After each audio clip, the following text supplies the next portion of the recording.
ড্রাগসের বিরুদ্ধে হাইলাকান্দি পুলিশের অভিযান। হাইলাকান্দি জেলার লালা পুলিশের অভিযানে 83 গ্রাম ড্রাগস সহ একটি 4 চাকার গাড়ি জব্দ করা হয়েছে। অসম মিজোরাম সীমান্ত হয়ে হাইলাকান্দি আসার সময় লালা পুলিশ এই ড্রাগসগুলো জব্দ করে।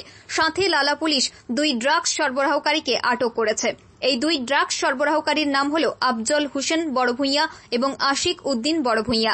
জব্দকৃত ড্রাগসের বাজার মূল্য প্রায় 5 লক্ষ টাকা হতে পারে বলে পুলিশ অনুমান করছে। বর্তমানে লালা পুলিশ এই 2 ড্রাগস সরবরাহকারীকে জিজ্ঞাসাবাদ চালিয়ে যাচ্ছে। পুনরায় বলছি, ড্রাগসের বিরুদ্ধে হাইলাকান্দি পুলিশের অভিযান।